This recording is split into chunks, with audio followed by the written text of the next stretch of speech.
શ્રી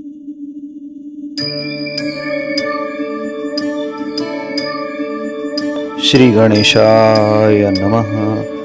જય શ્રી કૃષ્ણ મિત્રો, સ્વાગત છે તમારું અમારી ધાર્મિક યુટ્યુબ ચેનલ ચેતન ગોહેલ વ્લોગ્સમાં. મિત્રો, આ ચેનલમાં તમને તમામ પ્રકારના ધાર્મિક વિડીયો જોવા અને સાંભળવા મળશે. તો આજે જ આ ચેનલને સબસ્ક્રાઈબ કરી કોમેન્ટમાં જય શ્રી કૃષ્ણ લખજો. બોલીએ વિષ્ણુ ભગવાનની જય.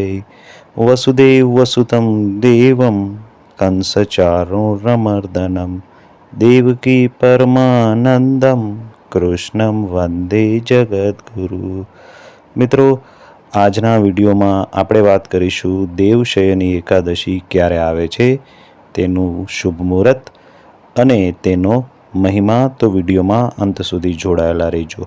મિત્રો, આપણા હિન્દુ સનાતન ધર્મમાં એકાદશીનું વિશેષ મહત્ત્વ છે અને એમાં પણ દેવશયની એકાદશીની તિથિની શરૂઆત 5 જુલાઈ 2025ના રોજ સાંજે 6:58 થાય છે, જેની પૂર્ણાહુતિ 6 જુલાઈ 2025ના રવિવારના રોજ રાત્રે 9:14 થાય છે. આથી એકાદશીનું વ્રત આપણે 6 જુલાઈના રોજ કરીશું. પારણાનો સમય છે 7 જુલાઈ 2025ના રોજ સવારે 6:07 થી 8:48 સુધી. તો મિત્રો, આ દિવસે એકાદશીનું વ્રત કરવાનું રહે છે. મિત્રો, અષાઢ માસમાં શુક્લ પક્ષની એકાદશીની તિથિ એટલે દેવશયની એકાદશી, જેને આપણે હરિશયની એકાદશી અથવા તો પદ્મા એકાદશી પણ કહીએ છીએ. આ દિવસે ભગવાન વિષ્ણુ 4 મહિના સુધી યોગ નિંદ્રામાં જાય છે, જેથી તેને ચાતુર્માસનો સમય પણ કહેવામાં આવે છે. મિત્રો, દેવશયની એકાદશી એ ભગવાન લક્ષ્મીનારાયણને સમર્પિત છે. આ એકાદશીનું આપણા શાસ્ત્રોમાં વિશેષ રૂપ મહત્ત્વ દર્શાવેલું છે.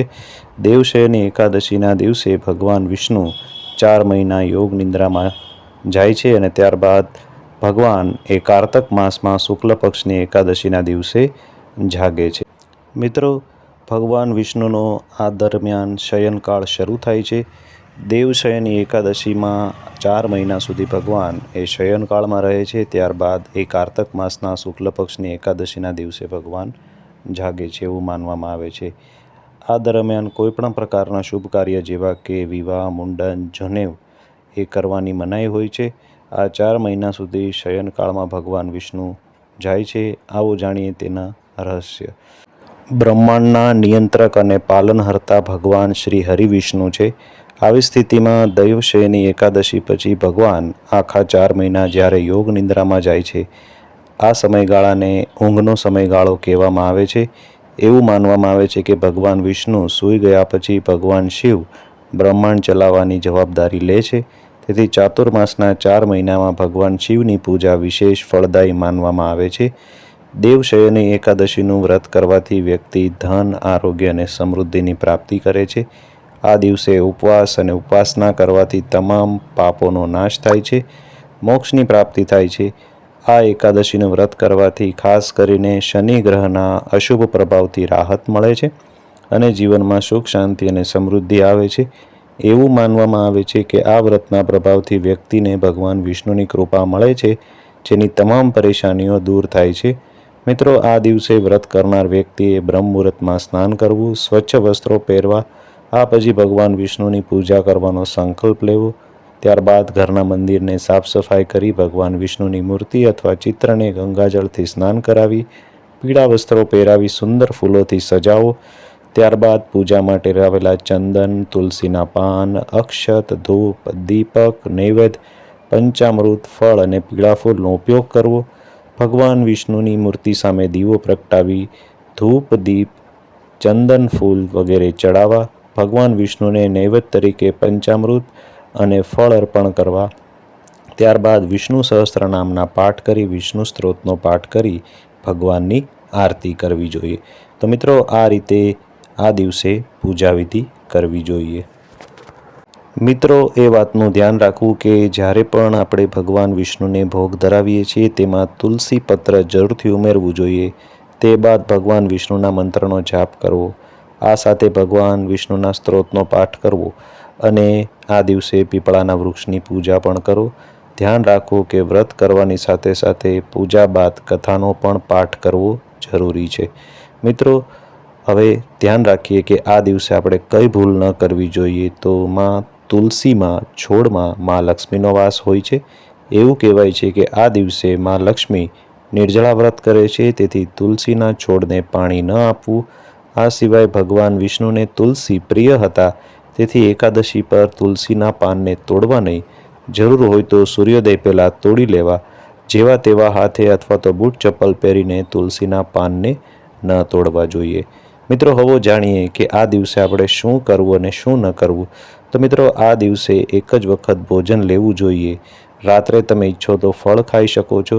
ચાતુર્માસમાં જમીન પર સૂવાથી લાભ થાય છે. આ 4 માસ દરમિયાન સૂર્યોદય થાય તે પહેલાં ઉઠવું જોઈએ. જ્યોતિષશાસ્ત્રમાં ચાતુર્માસ માટે મોટાભાગનો સમય પૂજા પાઠમાં પસાર કરવો જોઈએ એવું કહેવામાં આવેલું છે. ચાતુર્માસમાં શુભ કામ કરવાનું ટાળવું જોઈએ. ચાતુર્માસમાં મૂળા, પરવળ, ગોળ, તેલ, મધ અને રીંગણ ખાવાનું પણ ટાળવું જોઈએ, જેવો ઉલ્લેખ શાસ્ત્રોમાં કરેલો છે. મિત્રો, દેવશયની એટલે કે દેવપોઢી 11રસના દિવસે ભગવાન વિષ્ણુ માટે વ્રત ઉપવાસની પરંપરા છે. સાથે સાથે ભગવાન કૃષ્ણની પણ આ દિવસે ખાસ પૂજા કરવી જોઈએ. જે લોકોના ઘરમાં બાલગોપાલની પ્રતિમા છે તેમણે કેસર મિશ્રિત દૂધથી ભગવાનનો અભિષેક કરવો જોઈએ. બાલગોપાલ સાથે જ ગૌ માતાની મૂર્તિ પણ ચોક્કસ રાખવી જોઈએ. શ્રી કૃષ્ણના બાલ સ્વરૂપનો અભિષેક એ દક્ષિણાવર્તી શંખથી કરવો જોઈએ. શંખમાં કેસર મિશ્રિત દૂધ ભરી ભગવાનને અર્પણ કરવું જોઈએ. ત્યાર પછી જળથી અભિષેક કરવો.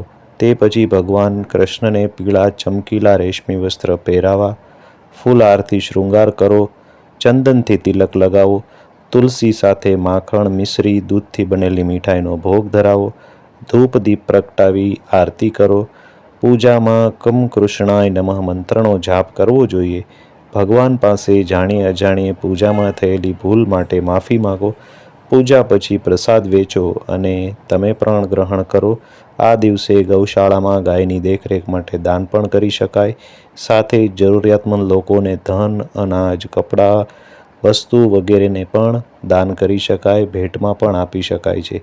મિત્રો, આ એકાદશીનું ખૂબ જ વધારે મહત્ત્વ માનવામાં આવે છે, કારણ કે આ દિવસથી ભગવાન વિષ્ણુના આરામનો સમય શરૂ થાય છે અને આ 4 માસ સુધી ભગવાન વિષ્ણુ આરામ કરે છે, જેને આપણે ચાતુર્માસ કહેવામાં આવે છે. દેવશયની એકાદશી પછી લગ્ન, ગ્રહ પ્રવેશ જેવા શુભ કાર્યના મુહૂર્ત રહેતા નથી. માટે ચતુર્માસમાં ગ્રંથોનો પાઠ કરવો જોઈએ, ધ્યાન રાખવું જોઈએ અને ખાનપાન પર વિશેષ ધ્યાન રાખવું જોઈએ. તો મિત્રો, આ હતી દેવશયની એકાદશી એટલે કે દેવપોઢી 11રસની વાત. આશા છે કે આ વિડીયો આપને ગમ્યો હશે, આપને ઉપયોગી થશે. અહીંયા આ વિડીયોને આપણે પૂર્ણ કરીએ છીએ. જો વિડીયો ગમ્યો હોય તો આ વિડીયોને તમારા સગા સંબંધી મિત્રો સાથે જરૂરથી શેર કરો અને આપણી ચેનલમાં જો નવા હોય તો ચેનલને સબસ્ક્રાઈબ કરી દેજો. ફરી મળીશું કોઈ નવા આવા જ ધાર્મિક ઉપયોગી વિડીયો સાથે. ત્યાં સુધી આપ સૌને દેવપોઢી 11રસ એટલે કે દેવશયની 11રસની હાર્દિક શુભકામના સાથે અમારી ચેનલના જય શ્રી કૃષ્ણ. ઓમ નમો ભગવતે વાસુદેવાય.